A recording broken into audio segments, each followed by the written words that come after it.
Welcome. I'm Terry McGill. This is Who's Your Neighbor? And we live in a society where we don't know our neighbors anymore. But this is wider than who's next door or across the street. Who's your neighbor? The concept came about because of COVID. Boy, talk about a world-changing series of scenarios, because it morphed. And I began to notice some common threads in reading Facebook comments with different groups that I belong to.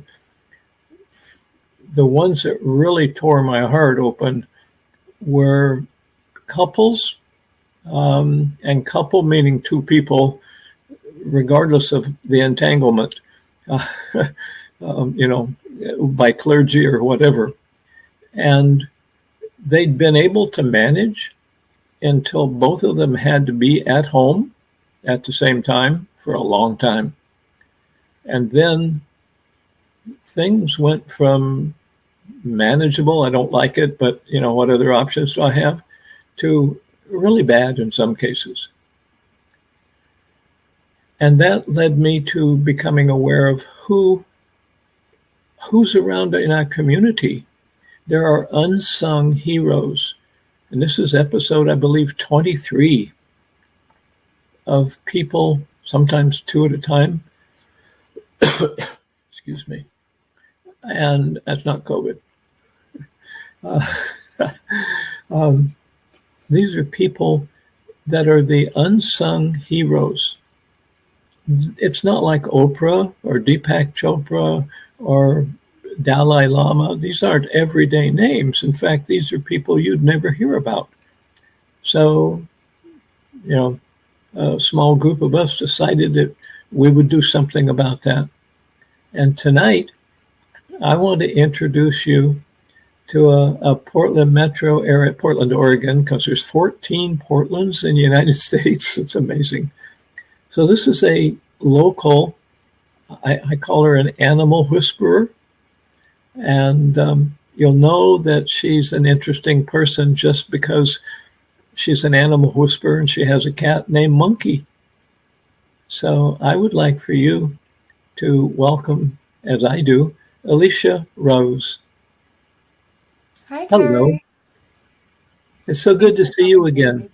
And just for our watchers and listeners, I always, where did I meet you? Well, it was April 9th and 10th. It was just a month ago or so, 6 weeks. And it was at a metaphysical fair, a wellness and metaphysical.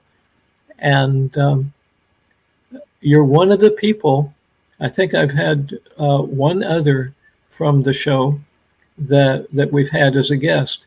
And it's just like, I'd like to learn more about you. I'd like to have the watchers and the listeners learn more about you too.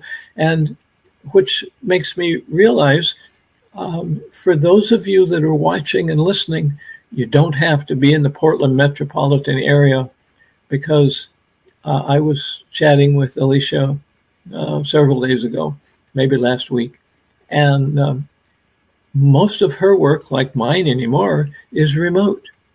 Telephone or Zoom, or in this case, StreamYard. So, Alicia,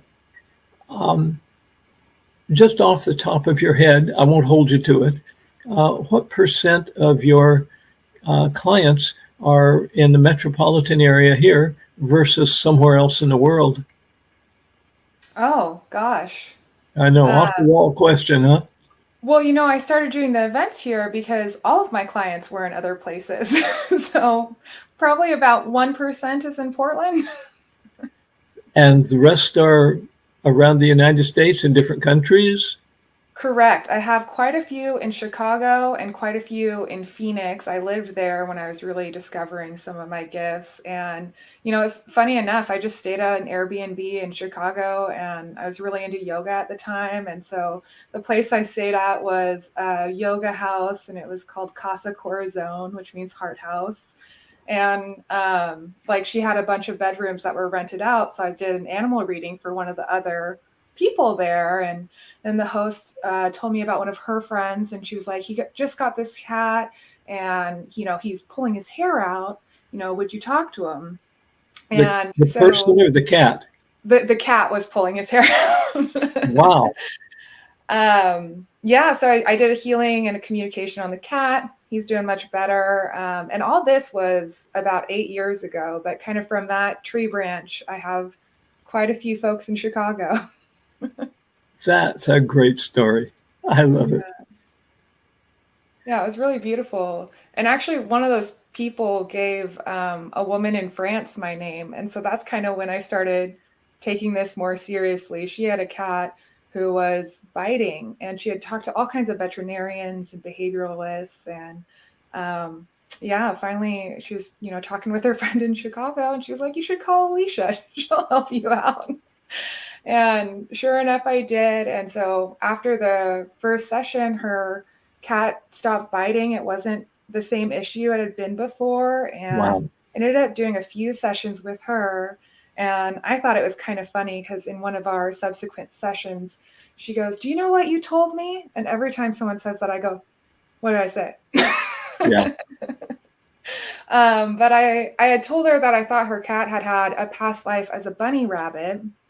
And I guess when she was a child, she had actually had a bunny, and it was gray and white, and her cat was gray and white. And she was under the impression that it was the same soul, both the bunny rabbit as a child and, her adulthood cat. And were you able to touch in on that? I mean, I confirmed it. I believe that. But again, who am I? Well, to answer that for you, who you are, you've already told us a bit about who you are. That's true. That's stops true. biting in one phone call. That's a credential right there, Alicia. I mean, I'd have to say so. I'm across the world. I never even met the cat. It is amazing, right? Mm-hmm. Have you heard of Tao Healing Hands? Yes, actually, you introduced me to it, and at the wellness fair, you gave me such a beautiful healing. And I couldn't remember if I had or not. I was at that booth when you were behind this other booth that I was in, and it was about Tao Healing Hands. That's a remote healing. Ability, transmission? Yeah. Mm-hmm. So yeah, it's incredible. I mean, it's all energy, and especially with some of the newer, more popular information about quantum, where there's this law of oneness and everything is connected in some way. That's really a basis of my work, because I'm really just tapping into that oneness and, pulling out the answers to the questions that we're seeking. Yeah. In Sanskrit, they call it the Akasha. You're familiar with that, probably. I saw you nod your head. Yeah. So you've got what's some more of your background? I still use numerology a lot today. I started getting into numerology when I was in middle school, actually. Wow. And I've pretty much always been into this stuff in some form. So I have a lot of knowledge and varying interests. But I started doing Ghost Yoga when I was probably about 22. And I ended up becoming a registered yoga teacher. And I even went further. I got really involved with the Self-Realization Fellowship, if you're familiar with that. And I was doing all kinds of like silent meditation retreats and a lot of meditation. And my practice of yoga is all about readying the body for meditation. So through those experiences, I actually really opened up my intuition significantly more. I was a little kid talking to ghosts and spirit guides and stuff like that. But more I worked on it, the better it got. It's almost like a muscle. If you work it out, it improves and gets stronger and more accurate. So, do you have any other stories about cats or other animals that you would share with us? Oh, I do. Actually, so one thing thought of when you were introducing me, you mentioned my cat Monkey, and I There's a three monkey in days the house. a monkey in the house. He acts like one too, which just cracks me up. But we were meant to be. He just followed me home one day. But what was really interesting to me about that is 3 days before that, I had actually had a premonition. And it was just this very clear voice that came in, and it was like, you should get a cat. And immediately I was like, no, no, no, that's not a good idea. I'm very irresponsible. Not a good idea. But sure enough, 3 days later, it was January 3rd, which I thought was fun. Lots of threes in his coming to me story. I went out for coffee, and here comes this little kitten hopping down the road, and he came home with me that day. And ever since I talk to him all the time, and he really serves as a guide and a special helper in the work that I do. So, so how does that? How is that for you? How you say a guide, a helper? I heard somebody else mention an animal that was like a helper for him. What's that? How is that? For me, I would say one of the biggest things that he does is looks after my physical body and when I'm traveling, my home as well. And you had mentioned the Akashic Records earlier. Are you also familiar with astral travel? Yes. So right after I got him, I started just really blossoming with all of these incredible abilities that I um, was certainly not expecting. And one of them was astral travel. And I noticed when I do that, though, Monkey will always come up, and he'll usually lay right between my legs, if not on me, either on my chest or my stomach. And I kind of float away, and he's almost the guardian who's looking after my body. And every so often, I remember one time someone came to the door. It was I don't know, they were dropping off a package or something, nothing all that important. But all of a sudden, I was off in the ethers, and Monkey's like, "You got to come back. There's somebody here." And so, almost just instantly, I was back in my body. And about a moment later, knock, knock, knock at the door, and I went and I had to sign for it. So that's why they wouldn't have left it if I didn't sign. And yeah, then I went right back to it afterwards. Wow. hmm Yeah, I notice everything really has a purpose. It seems like there's a purpose and an intention, and quite frankly, I keep coming back to that. The purpose is always based in love in some way. Yeah. I love it. I keep seeing the same theme. Um, Yeah. and Yeah, but I'm go ahead. noticing one of my friends from uh, middle of the United States, but up north. She's either in Colorado or maybe in Canada. I can't remember where she is now. Has just dropped on and is on Facebook Live, listening Oh, to us, fun. watching us. So hello, Kristen. Nice to meet you, Kristen. So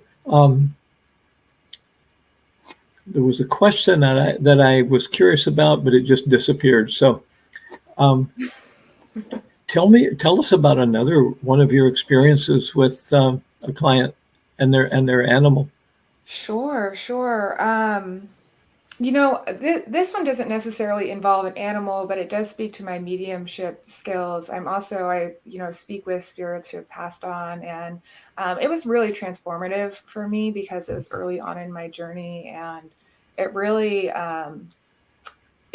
it gave me the motivation to dedicate myself to this work.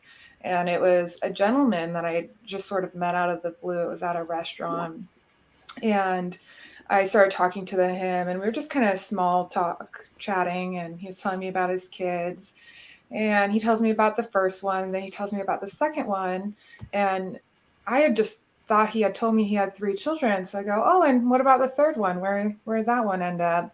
He's an older gentleman, so his children were grown, past college, all of that. And he looks at me for just a few minutes, kind of jaw open, gawking, and he goes, "How did you know about that?" And was kind of confused. What do you mean? I thought you said you had 3 children.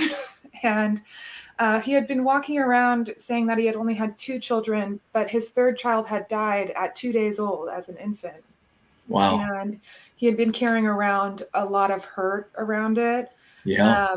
And of course, there's a level of being inauthentic when you're walking around and saying there's 2 children instead of 3. You're not quite recognizing the reality. And I was able to channel the infant baby, and the little spirit followed him around on his shoulder and guided him almost every day. And he told me that he was able to feel it very regularly, and I should say she. And it really offered him so much just comfort and peace from that experience. That's And really touching. it was, and it really, just motivated me to take it more seriously. At the Yeah. time, I was working on light rails, and I kind of walked home and was like, how can I be working on light rails when there's work that needs to be done that is so much more important? So is this your primary work now? I actually still work in construction and finance during the days. I'm working on a data center right now, but it is certainly my hope to have this become my full-time gig. It was kind of, I guess I was just worried what people would think, and I did this kind of underground for quite some time. Like I told you about the Airbnb and Chicago, those were some of my first clients after I took an animal communication course. And so it's very, very easy for me to have kind of these 2 separate lives for quite some time. But finally, when the woman from France reached out to me, it was almost like hitting a wall. I was like, how can I not be doing more of this? So I really started taking it more seriously. That's how I started going to the fairs, and I still got some work to do. I tell people I'm a great psychic and not such a great marketer. So I'm definitely. Well, let us help you market then. I appreciate it. Alicia's email address is rosecomposite@gmail.com.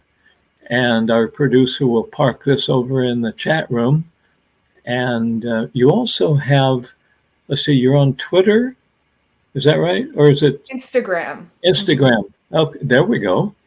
Yeah, that's the best way to find me is Instagram. Seems to be the most Instagram, active. Ali Rose 359, and Facebook also. Mm-hmm. Oh yes, and I'm trying to post more regularly. I actually just started a monthly discussion. It's called Ask Alicia. A lot of people have been asking me things So about it's what? What's the name of it? Ask Alicia. Ask Alicia. That's you. Yeah, that's Got me. it. That's me. Because I'm also a channeler, in addition to a psychic medium. Sometimes people will ask me things, and I'll just sort of start talking, and the answers resonate. They seem very real. I certainly believe them. Seems like who I'm talking with believes them as well. And so that's kind of how this all started. So last month we did a session on numerology. And this next month, my friend Soul Dr. D is coming. We're going to talk actually about the Akashic records and karmic astrology.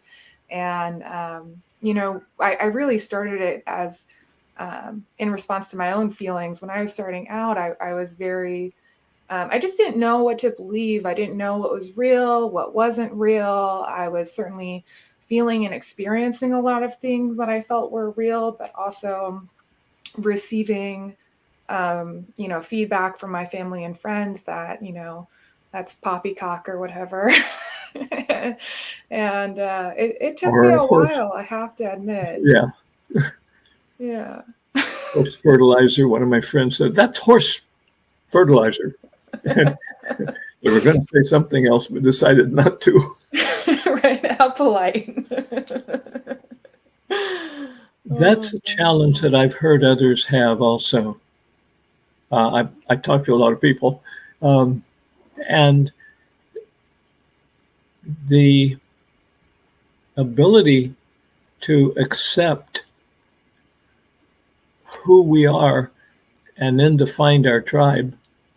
When I was first starting, when I was a realtor, I hadn't even heard of the concept of your tribe until I was in this workshop. And it's like, but I'm not Native American. And I mean, that's how green I was. Yeah. So when we see, what was it? When we accept who we are, rather than trying to remember, rather than who others tell us we should be. That's what it was. That was the theme. And that was 40 years ago, and changed my life. Yeah. Oh, yeah. I love that you use that word remember too. When I was a child, I actually remember when I started lying to people about my extrasensory beliefs. I had to be about 3 years old, and I was talking to, spirits, and I had these little, spirit friends as a kid. And again, with the premonitions, all of a sudden, oh, Dad's waking up. He's going to come down the hall and tell me it's time to go to bed. I was up this late at night. I still tend to talk to spirits in the middle of the night quite often. And I remember hearing the little voice, and they were like, don't tell him. He's not going to understand. And sure That's enough. great guidance. Wow. Well, and actually, that's interesting that you mentioned that too, because anytime I ever hear those little voices, the guidance is always accurate, no matter how small it is. And on the few occasions I have ignored it, things did not go well. So it's a good reminder to listen to our intuition when we hear it in whatever form it comes through. So, do you whisper with animals besides cats? I do. All sorts of animals. And it's been coming up more often is talking with animals in nature. This weekend, I was at another fair and I did 2 readings. One woman was getting messages from a hummingbird who was coming to her, and I was able to, channel those messages. And another woman had a death in her family. Somehow I end up doing a lot of work around death and reincarnation as well. But she had these birds circling, and it was a hawk, an eagle, and a raven in Wow.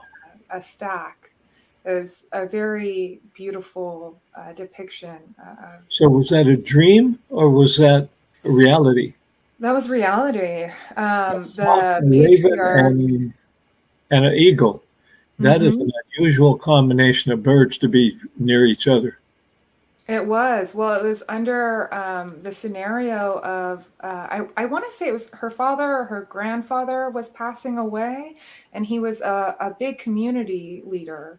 And she was telling me, I don't want to get her heritage incorrect, but she was telling me that in her culture, there was a belief that for every soul that leaves, another soul comes. And she was saying, as the father figure was passing away, there were these 3 birds, and within a year, they had 3 babies in the family.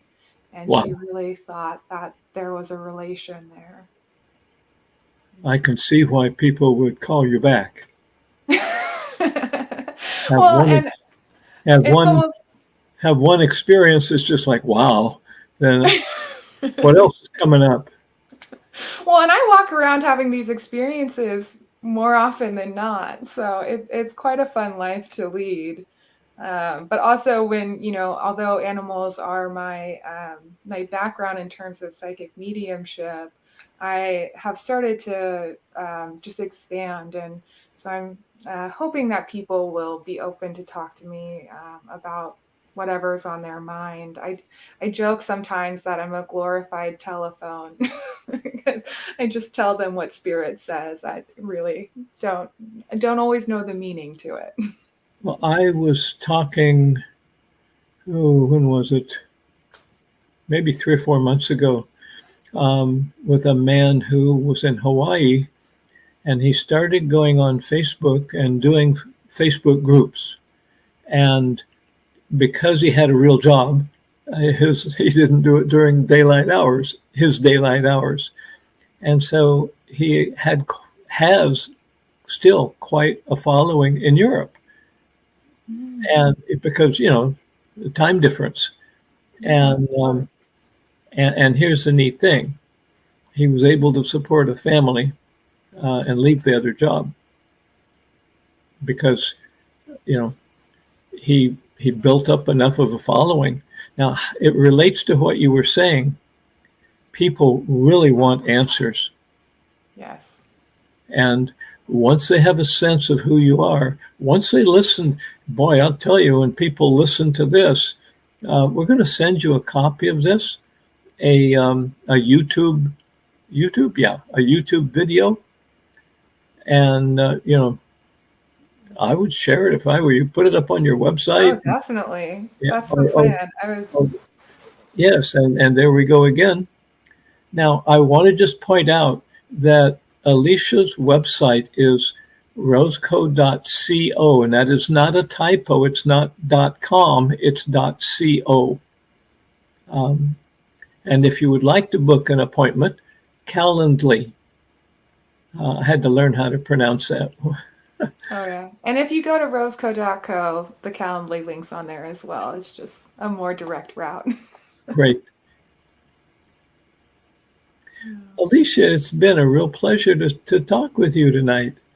Well, thank you Again, so much. This is I just learned so much. Of course, at that metaphysical fair, you were always chatting with people every time I poked my head around the corner of my booth.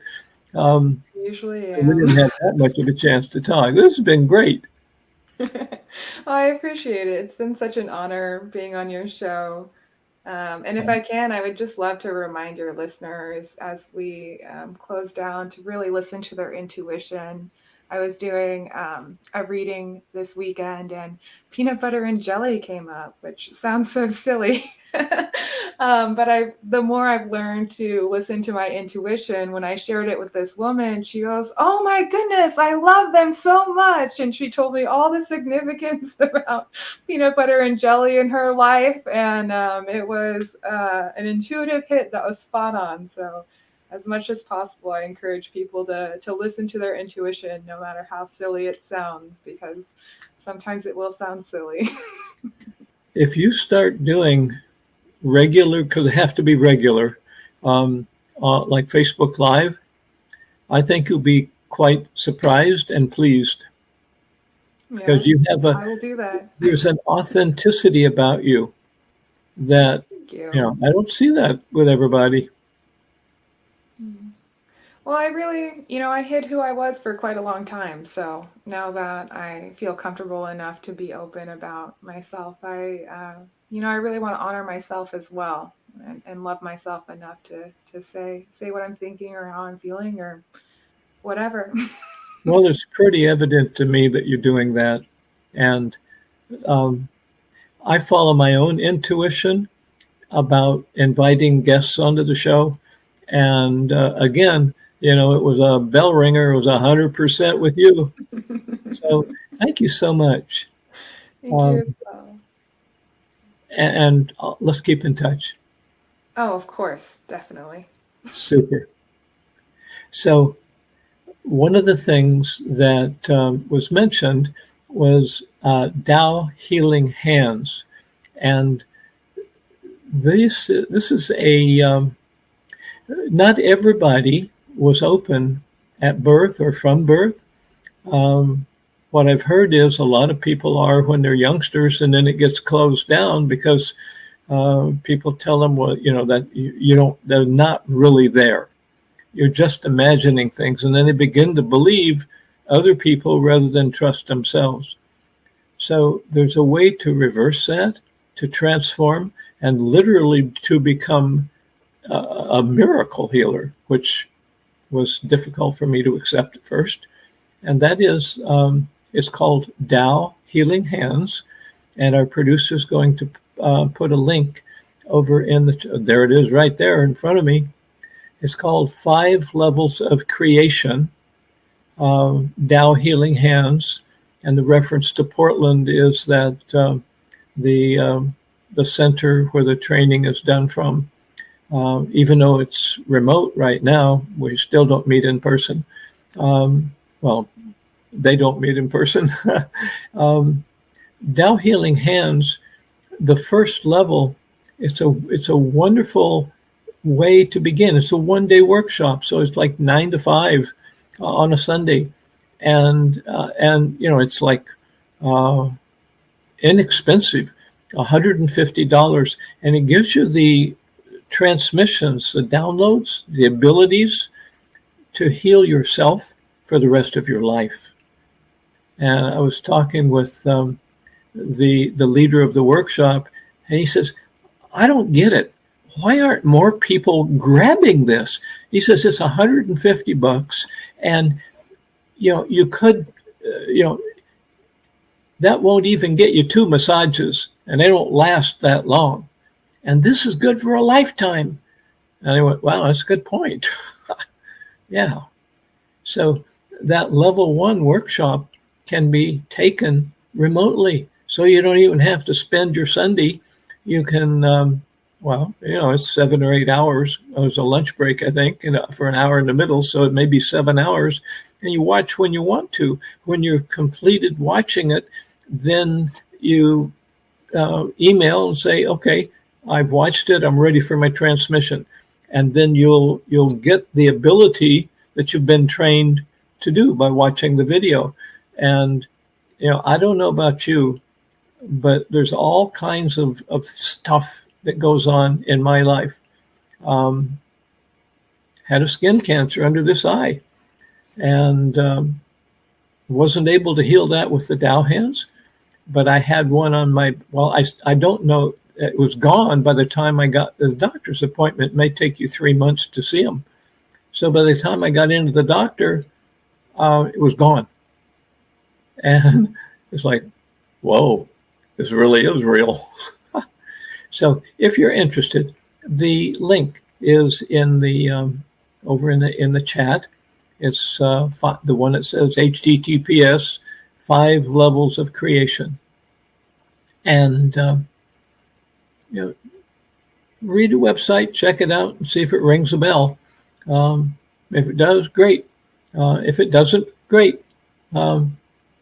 Whatever works, because there's so many different paths out there. So this is all about who's your neighbor. And tonight, I don't care where you live in the world. It can be France, Chicago, Phoenix, and who knows everywhere else. And I don't know if Alicia speaks more languages than English, but if you speak English, I know for sure anywhere in the world, you can connect with her.